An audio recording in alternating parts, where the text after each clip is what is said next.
तो आज हम डिस्कस करने जा रहे हैं about selection rule in vibrational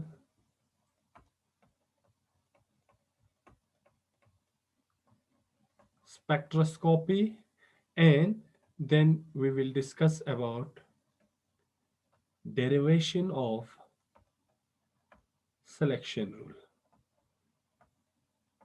selection rules को हम कैसे डिराइव करेंगे based on a diatomic molecules acting as a simple harmonic oscillator. तो ये दो इंपॉर्टेंट टॉपिक हम डिस्कस करेंगे इस पार्ट में। Selection rules in vibrational spectroscopy and derivations of selection rule. Derivation of selection rules बहुत इंपॉर्टेंट है। तो जब हम सिलेक्शन रूल्स की बात करते हैं तो हमें पता है we know that energy equation for या epsilon v is equal to v plus 1/2 h omega oscillation bar. ये ऑलरेडी हमने एनर्जी लेवल्स डायग्राम में या एनर्जी लेवल्स जब हम स्टडी कर रहे थे वहां पे हमें ये इक्वेशन मिला, एनर्जी फॉर वाइब्रेशनल ट्रांसैक्शंस। ठीक। Now in order to obtain a vibrational spectrum, vibrational transaction should occur from one energy level to another. V is equal to 0, V is equal to। अब एक vibrational spectrum बनने के लिए हमारा from one energy level to another energy level हमारा क्या होना चाहिए, वाइब्रेशनल ट्रांसैक्शंस होना चाहिए, तभी हमारा वाइब्रेशनल स्पेक्ट्रम बन जाएंगे। अब ये जो ट्रांसैक्शन होंगे from one energy levels to another energy level, ये किसके बेसिस पे होंगे और क्यों होंगे? सिर्फ एक एनर्जी लेवल से दूसरे एनर्जी लेवल पे ही क्यों होंगे? 0 से 2 पे क्यों नहीं जा सकता है? ठीक, या 2 से 4 में क्यों नहीं जा सकता है? तो इसके लिए हमारे पास सिलेक्शन रूल है। We have two important selection rule। One is जिसे हम कहते हैं gross selection rule. Gross selection rules क्या चीज है? दूसरा है हमारे पास specific selection rule. Gross selection rule क्या है और स्पेसिफिक सिलेक्शन रूल क्या है वो हम देखते हैं। ग्रॉस सिलेक्शन रूल्स बताते हैं कि इलेक्ट्रॉनिक ट्रांसैक्शंस जो होंगे वो हो, जब इलेक्ट्रॉनिक ट्रांसैक्शंस होंगे तो उस मॉलिक्यूल की डाइपोल मूवमेंट में चेंज होना जरूरी है for a molecules to show vibrational spectrum. तो ग्रॉस सिलेक्शन रूल्स हमें बताता है कि that the change in the dipole moment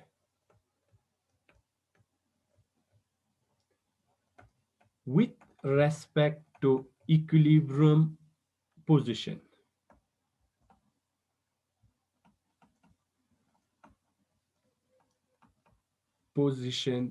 must be non-zero। इसका मतलब क्या है कि जब आपकी मॉलिक्यूल में वाइब्रेशनल ट्रांसैक्शंस होंगे तो उस वक्त आपकी मॉलिक्यूल की ओवरऑल डाइपोल मूवमेंट में चेंज होना जरूरी है। मींस जब आपकी dipole movement with respect to equilibrium position पे डाइपोल मूवमेंट जो होंगे वो क्या होंगे, उस मॉलिक्यूल के परमानेंट डाइपोल मूवमेंट होंगे। तो जब मॉलिक्यूल ट्रांसैक्शन शो करेंगे उस वक्त डाइपोल मूवमेंट का चेंज होना जरूरी है। वो डाइपोल मूवमेंट नॉन जीरो होना चाहिए। अगर जीरो रहेंगे तो आपका मॉलिक्यूल वाइब्रेशनल इनएक्टिव होंगे, वो वाइब्रेशनल स्पेक्ट्रम नहीं दिखाएंगे। तो change in the dipole moment is the gross selection rule for vibrational transactions to be happen. जब तक आपके मॉलिक्यूल के डाइपोल मोमेंट में चेंज नहीं होंगे तब तक आपके मॉलिक्यूल वाइब्रेशनली इनएक्टिव होंगे।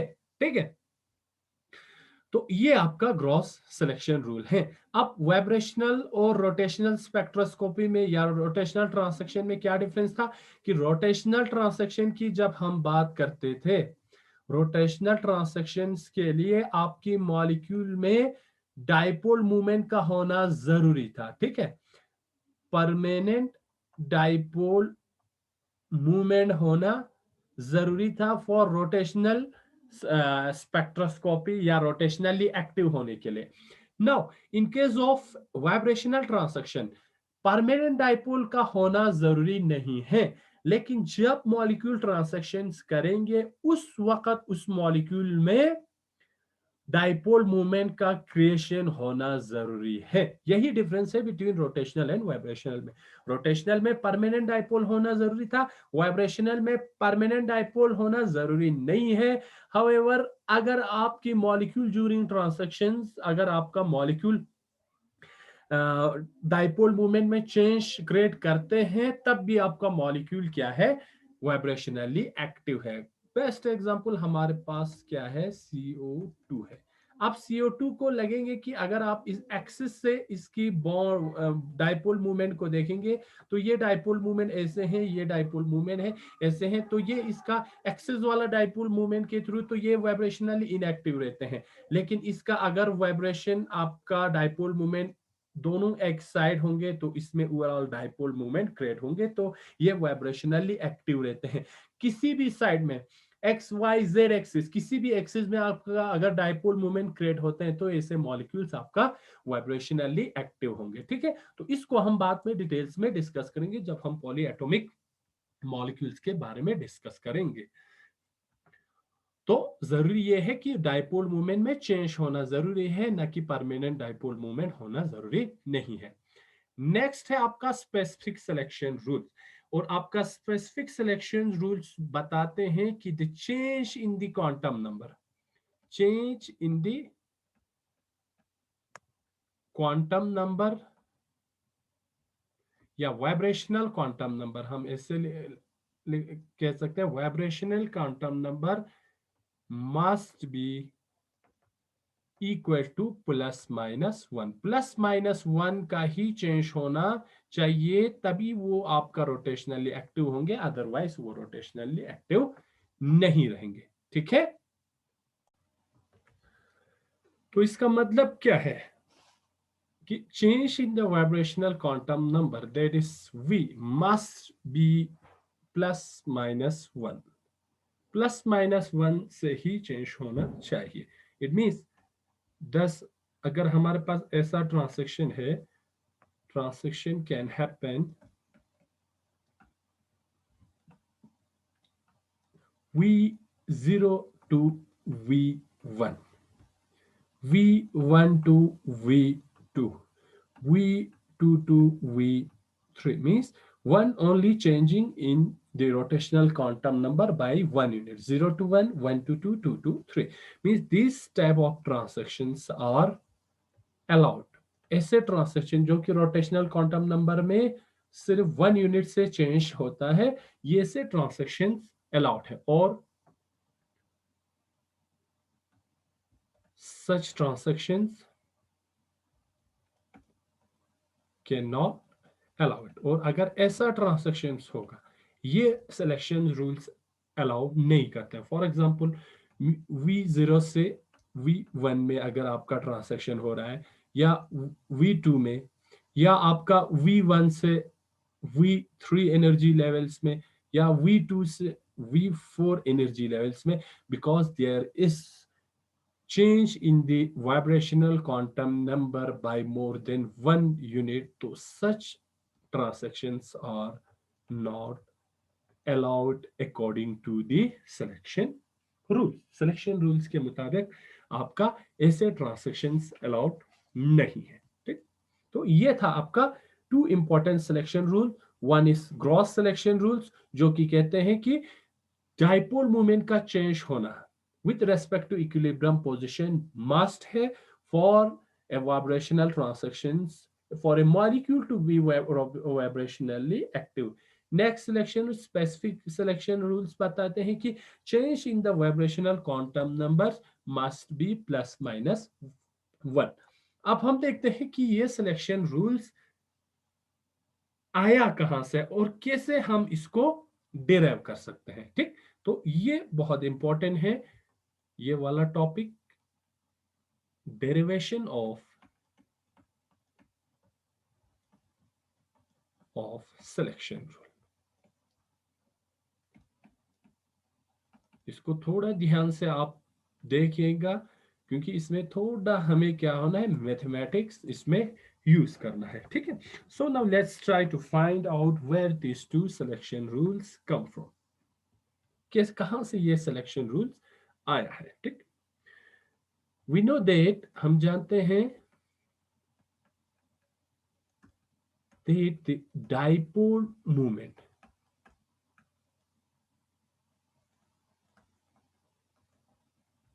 moment changes with bond length। Dipole movement जो है मॉलिक्यूल का वो विथ बॉन्ड लेंथ वो चेंज होते हैं and dipole movement is equal to, dipole movement किसके बराबर है, dipole movement is equal to charge into distance. Dipole movement किसके बराबर है, चार्ज इनटू डिस्टेंस। और डाइपोल मूवमेंट एक मॉलिक्यूल का चेंज होंगे when there is a change in the bond length of a molecule. So अगर आपके मॉलिक्यूल का बॉन्ड लेंथ चेंज होता है ड्यूरिंग वाइब्रेशन, जब आपका मॉलिक्यूल वाइब्रेट करता है और उस वक्त वाइब्रेशन के टाइम पे जब आपका मॉलिक्यूल का बॉन्ड लेंथ चेंज होता है, it means that there is a change in the distance. आपके मॉलिक्यूल अगर ये हैं, हम डायटोमिक मॉलिक्यूल को कंसीडर करके चलेंगे, this type of molecule having elastic bond between these two, yeah, the bond between these two atoms is elastic in nature। जब आपका ये मॉलिक्यूल वाइब्रेट करेंगे तो वाइब्रेट करने पे क्या होगा, इनकी बॉन्ड लेंथ में चेंज होंगे। बॉन्ड लेंथ फॉर एग्जांपल हम इसको कहेंगे कि ये स्ट्रेच होके इतना हुआ है। ठीक, तो जिससे ज्यादा वाइब्रेट करेंगे इसका बॉन्ड लेंथ और भी ज्यादा चेंज होंगे। तो जब इसके बॉन्ड लेंथ में चेंज होंगे तो इसके डिस्टेंस में चेंज होंगे, तो जब डिस्टेंस में चेंज आएंगे आपकी डाइपोल मूवमेंट में भी चेंज आएंगे। तो यही हमारा क्या बताते हैं, ग्रॉस सिलेक्शन रूल बताते हैं। ठीक है, अब हम कोशिश करते हैं कि इस सिलेक्शन रूल्स को हम डिराइव कैसे करें। तो हमने बताया कि आपका ये जो डाइपोल मूवमेंट है वो चेंज होते हैं विथ बॉन्ड लेंथ। हम ऐसे भी लिख सकते हैं कि जो डाइपोल मूवमेंट है, the dipole movement of a molecule depends on the geometry of the molecule, depends on the geometry of the molecule। Molecule की ज्योमेट्री पे भी क्या करते हैं, डिपेंड करते हैं। ठीक, मॉलिक्यूल की ज्योमेट्री पे भी डिपेंड करते हैं। ठीक, तो जो सिलेक्शन रूल्स जो हम डेराइव करेंगे वो डेराइव करेंगे based on a die model of diatomic molecule. एक डायटोमिक मॉलिक्यूल को लेके हम इस डेरिवेशन को सिलेक्शन रूल्स को डेराइव करने की कोशिश करेंगे and this diatomic molecules resembles with A simple harmonic oscillator. एक सिंपल हार्मोनिक ऑसिलेटर की तरह आपका जो डायटोमिक मॉलिक्यूल बिहेव करते हैं। ठीक है, तो चलो स्टार्ट करते हैं डेराइव करने के लिए। सो फोकस जो है हम करेंगे, let's focus on a diatomic molecule। अब डायटोमिक मॉलिक्यूल में हमारे पास सिर्फ एक ज्योमेट्रिकल कोऑर्डिनेट्स होंगे, वो होंगे bond axis between the two atom, where there is only one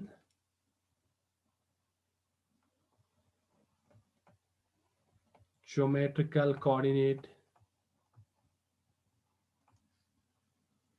which is the distance between the two atoms. और वो जो ज्योमेट्रिकल कोऑर्डिनेट्स होंगे वो उस मॉलिक्यूल के जो बॉन्ड होंगे बिटवीन दे टू एटम, उन दोनों एटम के बीच में जो बॉन्ड बनेंगे सिर्फ वही हमारे पास एक ज्योमेट्रिकल कोऑर्डिनेट्स रहेंगे इन केस ऑफ डायटोमिक मॉलिक्यूल। ठीक है, तो ये आपका एक डायटोमिक मॉलिक्यूल है। फॉर एग्जांपल दो एटम है और इस एटम के बीच में एक बॉन्ड बनता है, और यही हमारे पास in case of diatomic molecules में एक ज्योमेट्रिकल कोऑर्डिनेट्स है।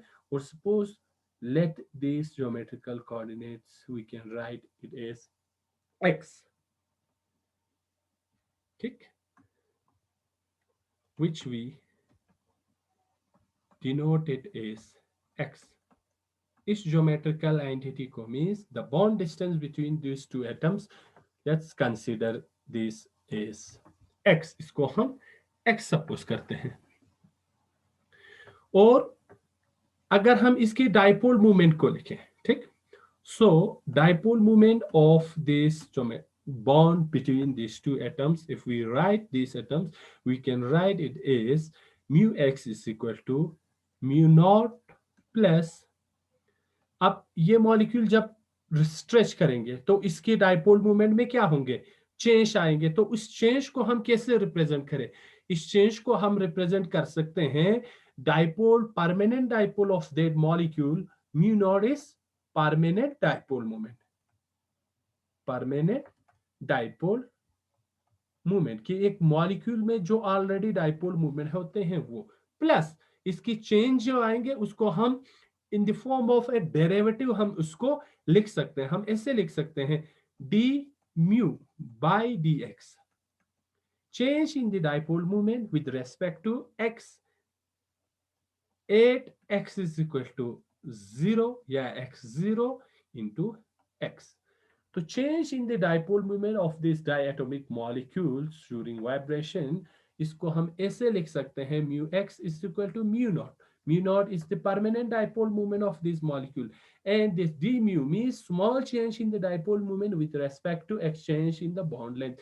8x is equal to 0 into x. हम इसको ऐसे लिख सकते हैं या ऐसे रिप्रेजेंट कर सकते हैं, ठीक।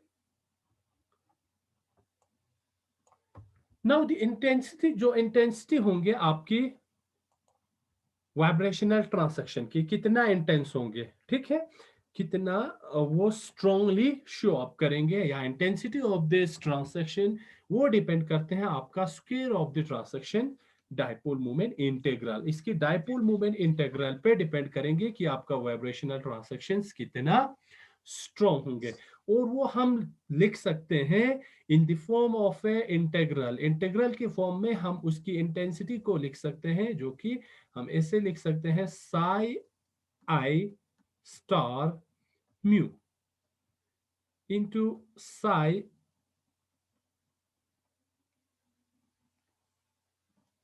Sai f d tau. ये क्या है आपका, हमने जो वाइब्रेशनल ट्रांसक्शन है वो डिपेंड करता है आपके डाइपोल मूवमेंट ट्रांसक्शंस पे, और उस ट्रांसक्शंस को हम इंटीग्रल की फॉर्म में लिख सकते हैं which is equal to psi i. ये क्या है, साई आई और psi of initial eigen function and the final eigen function of this dipole movement. तो जब हम इसको एलेबोरेट करेंगे in terms of this dipole movement equation, if we express this या expand this dipole moment operator, we get, जब इसको हम इसके फॉर्म में लिखेंगे तो हमारे पास ऐसा कुछ आएंगे, integration of Sai i star mu naught, this first part which is the, इसकी जगह हम this mu naught, which is the permanent dipole moment of this molecule, plus अब ये आएंगे आपके पास d mu upon d x, 8 x is equal to 0 psi I star x psi f d toy. इसको हमने इस इंटीग्रल के form में एक्सपेंड किया है, ठीक, एक्सपेंड किया है। अब अगर हम यहां पे देखें इस इक्वेशन को, अगर हम ठीक से देखें तो जो first part of this right hand side है, ये इक्वल टू है, equal to right hand side में हमारे पास जो फर्स्ट पार्ट है वो ये है, ठीक। फर्स्ट पार्ट को जब हम देखेंगे म्यू नॉट, तो म्यू नॉट हमारे पास कांस्टेंट है, क्योंकि ये म्यू नॉट क्या है, आपका permanent dipole movement of this molecule, molecule की परमानेंट डाइपोल है, ठीक है, permanent dipole of this molecule. So this first terms we can say that this the first term is constant, ये constant है और equal to 0 है, और ये 0 क्यों है, because of orthonormality of eigenfunction। Eigen function की ऑर्थोनॉर्मेलिटी कंडीशन की वजह से ये कांस्टेंट है या इक्वल टू 0 है, या हम ये कह सकते हैं क्योंकि ये permanent dipole of the molecule है, मॉलिक्यूल की परमानेंट डाइपोल को रिप्रेजेंट कर रहे हैं, मींस इसमें अभी कोई चेंज नहीं आ रहा है, तो हम इसको ओवरऑल 0 हम कंसीडर कर सकते हैं। और जो हमारा वाइब्रेशनल ट्रांसैक्शंस होंगे या ट्रांसैक्शन डाइपोल मूवमेंट होंगे वो इस पे डिपेंड नहीं करेंगे, ठीक है, वो इस पे डिपेंड नहीं करेंगे। तो ये वाला फर्स्ट पोर्शन अब हमारा इससे कोई काम नहीं है, लेना देना ही नहीं है, ये आपका बाहर चला जाता है। अब हमारे पास दो इंपॉर्टेंट टर्म बचता है यहां पे, एक आपका है d mu upon d x, 8 x is equal to 0। ये सेकंड टर्म्स का जो फर्स्ट पार्ट है वो आपका क्या बताते हैं, change in the dipole moment with respect to dx, that is the first derivative of the dipole moment with respect to the geometry, and these terms should be non-zero। ये दोनों term आपका non zero होना चाहिए। अगर ये आपका zero बन जाता है तो आपका ओवरऑल टर्म क्या होगा, जीरो होंगे, मींस आपके सिलेक्शन रूल्स का कोई इंपॉर्टेंस नहीं होगा, क्योंकि ये तो कांस्टेंट है, ये ऑलरेडी जीरो बन गया। अब इन दोनों टर्म्स में से अगर कोई भी जीरो बनता है, या फर्स्ट डेरिवेटिव या सेकंड डेरिवेटिव, कोई भी जीरो बनते हैं तो आपका ओवरऑल जीरो बन जाएंगे, तो आपका सिलेक्शन रूल्स का कोई फायदा नहीं रहेंगे। अब इन ये दोनों term, this first and this second terms should be non zero, ये दोनों नॉन जीरो होना चाहिए for this selection rules to be under consideration. अब यहां पे हमें ये लगता है कि ये जो आपका दो टर्म्स हैं, first term and the second term, ये आपका जो फर्स्ट टर्म है d mu upon d x, 8x means change in the dipole moment with respect to selection rule, ये आपका बताता है ग्रॉस सिलेक्शन रूल। यहां आपको ये दिखाता है जो आपका फर्स्ट सिलेक्शन रूल है, ग्रॉस सिलेक्शन रूल। ये first term d mu upon d x, 8x is equal to 0, this first portion is called the gross selection rule. Now, let's see the second part. Psi I x, psi f x d tau. Now, let's see कि ये second part भी आपका non zero होना जरूरी है। अब question यहां पे ये अराइज होते हैं कि when this will become non zero, ये कब नॉन जीरो होंगे, क्योंकि ये जो सेकंड पार्ट है, ये सेकंड पार्ट आपको देंगे स्पेसिफिक सिलेक्शन रूल, ये सेकंड पार्ट आपको सिलेक्शन स्पेसिफिक सिलेक्शन रूल देंगे। अब हम कंसीडर करते हैं इसकी रिजल्ट को, ये कब जीरो नहीं होंगे, और इसका जीरो नहीं होना जरूरी है। अगर ये जीरो बन जाएंगे तो आपका ओवरऑल इक्वेशन जीरो बन जाएंगे, तो आपका सिलेक्शन रूल्स फॉलो नहीं होगा। तो now let's derive this result. अब इस रिजल्ट को हम डिराइव करते हैं कि ये वाला फंक्शन आपका जो सेकंड टर्म है वो कब जीरो नहीं होंगे। यहां पे हम देख रहे हैं ऐसे कंडीशंस को जो कि ये जीरो नहीं बने, नॉन जीरो बने। We are here looking for the condition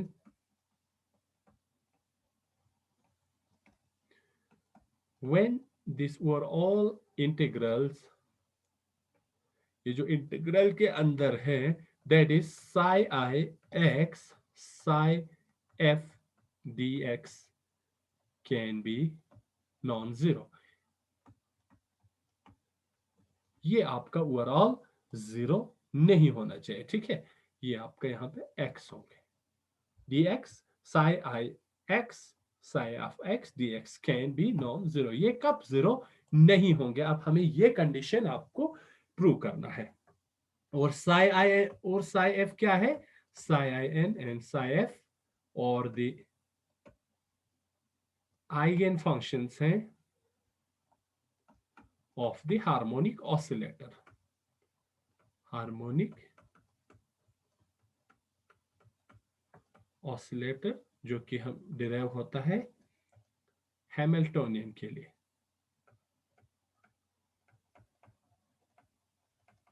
Hamiltonian. सो इसको प्रूव करने के लिए हम यूज करेंगे लैडर ऑपरेटर को, ठीक। So let's for this let's use ladder up and ladder down operator। ladder up और ladder down operator हम यूज करेंगे to prove this selection rule. अब ये ladder up और ladder down operator क्या चीज है? ये ऑपरेटर्स ऐसे ऑपरेटर हैं, ऑपरेटर मींस जब हम किसी चीज को किसी फंक्शंस पे ऑपरेट करते हैं, ठीक है। तो ये ऑपरेटर क्या करते हैं, लेडर अप ऑपरेटर का काम क्या है कि ये ऑपरेटर जो है वो ऐड करते हैं ए क्वांटम ऑफ, या हम ऐसे लिख सकते हैं at a quantity, single quantity means unit, at a quantity in the eigenvalue। Eigenvalue जो कि हमारे पास साई आई है, एक दूसरा साई एफ है। अब ये लेडर डाउन ऑपरेटर क्या करते हैं, ये करते हैं रिमूव करते हैं ए quantity in the eigen value. Eigen value में से लेडर अप एक क्वांटिटी को ऐड करते हैं और लेडर डाउन एक क्वांटिटी को रिमूव करते हैं। यही हमें चाहिए ताकि हमारा जो सिलेक्शन रूल है प्लस माइनस वन प्रूव हो जाए इसके केस में। और ये जो वैल्यू है, ठीक है, जब हम इस लेडर अप और लेडर डाउन को उनकी स्पेसिफिक फॉर्म में लिखते हैं, and let's write their specific form. इन दोनों की लेडर अप और लेडर डाउन की स्पेसिफिक हम form b ladder is equal to 1 dagger कहते हैं इस सिंबल को, b dagger 1/√2 is equal to -d/dq plus q। ये आपका लेडर अप के लिए है, and ladder down we can represent it is b and this is equal to 1/√2 d/dq plus q। और ये दोनों ladder b dagger and b आप act करेंगे हमारे पास जो दो आइगन फंक्शन है psi i and psi f of a harmonic oscillator with quantum number n, quantum number n which gives an eigen function with quantum number n plus 1, and the ladder down operator b, this one will operate is B and give a quantum number n minus 1. अब ये दोनों जब operate होंगे, आपका ladder up and ladder down हमें ये value देंगे b डेगर Sai n। जब ये इस फंक्शन पे ऑपरेट होंगे ये हमें वैल्यू देगा with some constant c and n plus 1। ठीक है, यही हमने बताया लेडर आपका फंक्शन क्या है कि ये एक क्वांटिटी ऐड करता है इस आइगन वैल्यू पे। सिमिलरली अगर हम लेडर डॉन बी को इस फंक्शन पे ऑपरेट करेंगे तो ये हमें एक कांस्टेंट देंगे with 1 quantum number less from this eigen function.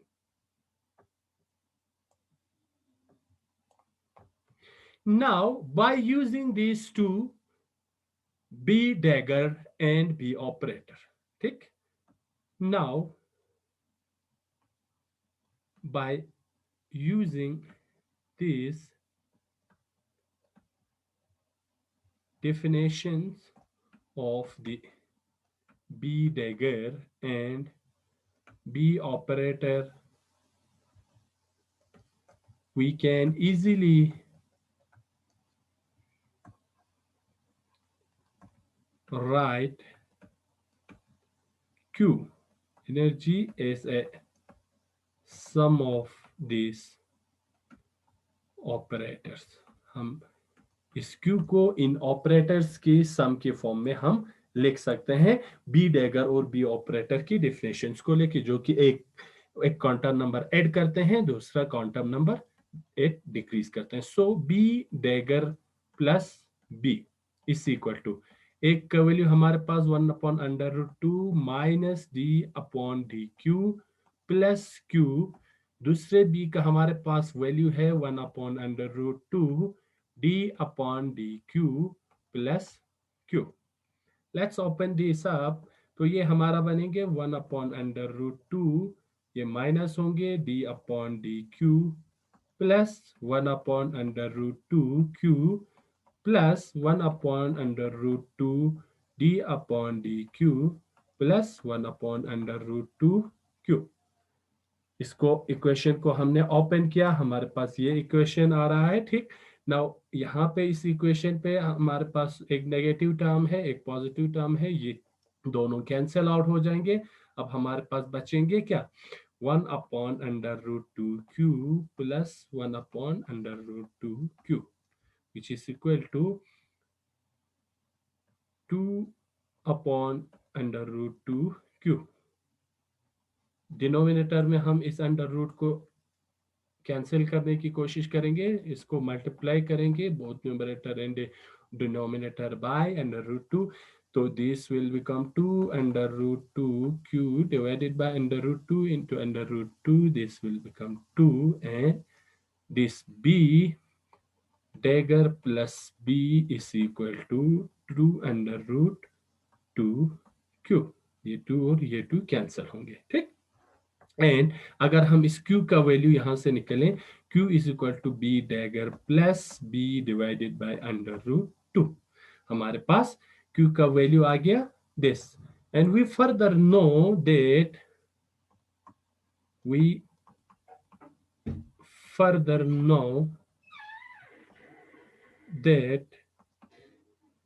Q is equal to √m omega upon h bar x।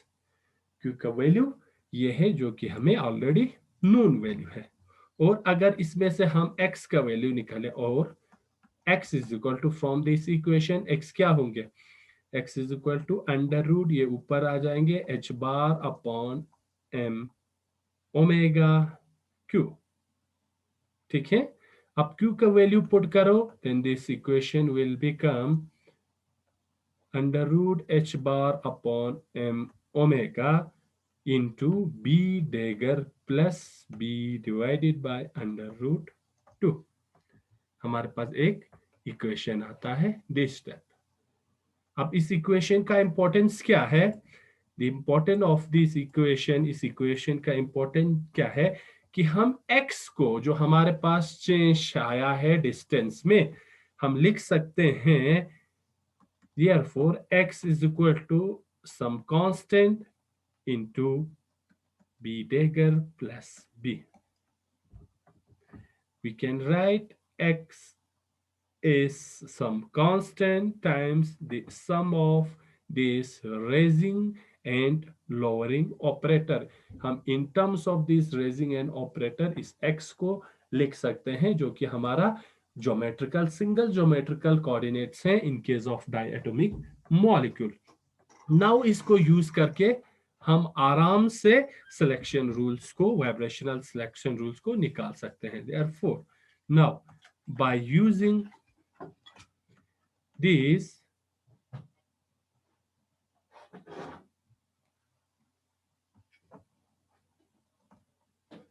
it is quite easy to derive the specific vibrational selection rule। हम आराम से vibrational selection rules को निकाल सकते हैं। कैसे? So for this let us substitute in the integral। हमारे पास जो इंटीग्रल है that we are interested in, हमारे पास जो इंटीग्रल था जिसके लिए हम देख रहे थे कि इंटीग्रल का जो सेकंड पोर्शन है हो वो कब नॉन जीरो होंगे, और इंटीग्रल हमारे पास क्या था?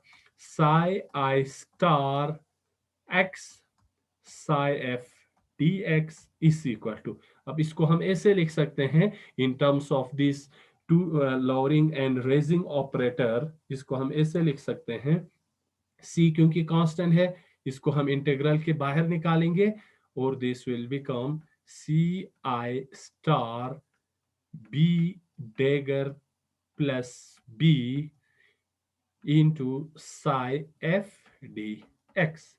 अब इसको ओपन करते हैं which will become C integral psi i star b dagger psi f dx plus psi I star b psi of dx। ठीक, अब यहां पे जो हमारे पास दो इंपॉर्टेंट ऑपरेटर्स हैं, एक ये फंक्शन है, दूसरा हमारे पास ये वाला फंक्शन। ठीक, अब ये जो बी डैगर है जो कि हमारा रेजिंग ऑपरेटर है, जो कि उस पर्टिकुलर एन फंक्शन पे जो जिस पे ये ऑपरेट होते हैं उस पे एक नंबर को, क्वांटम नंबर को क्या करते हैं? ऐड करते हैं। ठीक है, ये वाला आपको एक एन फंक्शन ऐसे देंगे जिसमें आपका quantum number for example n है वो रेस किया होगा 1 से, means this b dagger psi f gives an I function with a quantum number increased by 1। ठीक है, n+1, क्योंकि इस ऑपरेटर का फंक्शन क्या है कि ये एक क्वांटम नंबर को रेस कर देते हैं। ठीक, सो अगर ये psi f का कोई क्वांटम नंबर होगा n, तो इस फंक्शन को ये 1 यूनिट से इंक्रीज कर देंगे टू n+1। ठीक, अब जब ये n+1 बनेंगे तो हमारे पास एक ही ऑप्शन बचता है कि ये इंटीग्रल नॉन जीरो कब बनेंगे। This integral will become non zero when these two quantum numbers psi I star and b dagger psi f और this same, ये दोनों क्या होगा? सेम होंगे। ठीक है, एंड ये तभी पॉसिबल है जब आपका जो फाइनल क्वांटम नंबर है ये वाला psi f has a quantum number less than 1 then psi 1। इस जो फाइनल आइगन वैल्यू का फंक्शन है इसका क्वांटम नंबर जो है एक कम होंगे psi इनिशियल से। ठीक, ताकि जब ये इस पे ऑपरेट होंगे तभी ये क्या होगा, जब इसका एक वन लेस देन साई आई होंगे, ये दोनों बराबर कब होंगे, जब इसका एक कम होंगे तभी ये वाला रेजिंग ऑपरेटर इस पे ऑपरेट होंगे, और एक यूनिट जब इसमें बढ़ेंगे तभी इसका यहां पे वैल्यू क्या होगा, बराबर होंगे। ठीक है, विच इंप्लाइज, अब यहां से हमें यह पता चलता है कि the change in the quantum number, यहां पे जो क्वांटम नंबर में चेंज आएंगे डेल्टा एन और delta we is equal to -1, which means delta n, there is n final minus n initial is equal to -1। तो यहां पे हमारे पास सिर्फ अगर -1 आएंगे तभी ये वाला पोर्शन हमारा नॉन जीरो होंगे, और साई एफ का वैल्यू जो है 1 लेस देन दिस साई 1 होना चाहिए, तभी आपका 1 लेस जब होंगे तभी जब ये राइजिंग ऑपरेटर इस पे ऑपरेट होंगे, ऑपरेट होने पे ये दोनों क्या होंगे, इक्वल होंगे। ठीक, नेक्स्ट अगर आप सेकंड पार्ट को देखेंगे, बी साई एफ, अब इसका फंक्शन क्या है, इसका ये लोअरिंग ऑपरेटर है, ये ऑपरेटर्स जब किसी फंक्शन पे ऑपरेट होते हैं तो ये 1 यूनिट रिमूव कर देते हैं। ठीक है, ये 1 यूनिट रिमूव कर देगा from this function upon which this operator is operating. अब ये इस साई एफ का वैल्यू एक क्या कर देगा, डिक्रीज कर देंगे, जब डिक्रीज कर देंगे तो इसका वैल्यू इसके कंपैरिजन में क्या होना चाहिए, 1 मोर होना चाहिए देन साई इनिशियल या साई 1, तभी आपका क्या होगा, तो ये इसको क्वांटम नंबर को एक्चुअल क्वांटम नंबर जो कि n है उससे 1 माइनस कर देंगे, n-1। ठीक है, तो इसके लिए आपकी साई एफ का वैल्यू क्या होना चाहिए, 1 मोर देन साई आई। ठीक, तो अब ज्यादा होंगे तो इसका जो change in the quantum number delta n is equal to +1, एक ज्यादा होना चाहिए, तभी तो यहाँ पे delta n n f minus n initial should be equal to +1। इसकी केस में अब आपका वैल्यू जो है +1 होना चाहिए। तो यहाँ पे क्योंकि तभी ये ऑपरेटर रेजिंग और लोअरिंग ऑपरेटर का फंक्शन तभी पॉसिबल होगा, और ये ओवरऑल नॉन जीरो होंगे जब ये -1 होंगे और ये +1 होंगे। यहीं से फिर आपका ओरिजिन होता है, origin of the specific selection rule, that is, जो कि क्या है, change in the vibrational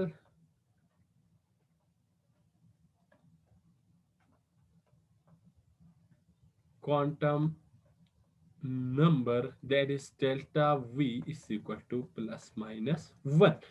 यही हमारा स्पेसिफिक सिलेक्शन रूल्स बताते हैं कि change in the vibrational quantum number should be ±1। ठीक, और अगर जो कंडीशन हमने यहां पे बताया, अगर आपका जो साई एफ है इस मोर देन 1 यूनिट होंगे, मोर देन 1 यूनिट होंगे। ठीक है, किसकी कंपैरिजन में, देन साई आई इनिशियल, इसकी यूनिट अगर मोर देन 1 यूनिट होंगे तो आपका बी जो ऑपरेटर्स होंगे, देन हमारा बी ऑपरेटर का काम क्या है कि वो सिंगल यूनिट को या राइज करते हैं या डिक्रीज कर देते हैं। देन दिस बी ऑपरेटर जो कि ऑपरेट होते हैं, operating on it can not lower it to make it equivalent। आपका ये जो ऑपरेटर जो कि इस पर्टिकुलर फंक्शन पे ऑपरेट हो रहे हैं वो क्योंकि एक यूनिट से ज्यादा डिक्रीज या इंक्रीज नहीं कर सकते हैं, ताकि ये दो फंक्शंस क्या हो गए, इक्विवेलेंट होंगे। तब अगर ये इक्विवेलेंट नहीं होंगे किसके बराबर में, साई आई के। ठीक है, जो कि साई एफ पे ये ऑपरेट होने के बाद एक यूनिट, अगर एक यूनिट से ज्यादा डिफरेंस होंगे तो ये इक्विवेलेंट टू साई आई नहीं होंगे। तो ये आपका इंटीग्रल जो है, ये जो इंटीग्रल ओवरऑल हमारे पास है, ये आपका 0 बन जाएंगे। जब ये 0 बन जाएंगे तो आपका कोई भी ट्रांसैक्शन नहीं होगा, एंड जिसकी वजह से therefore the overall integral will be 0। आपका पूरा जो इंटेग्रल है वो 0 बन जाएंगे, and then no transaction will occur, फिर आपका कोई भी ट्रांसैक्शन नहीं होंगे। ठीक, 10। अब ट्रांसैक्शन नहीं होगा तो आपका कोई स्पेक्ट्रम में नहीं बनेंगे।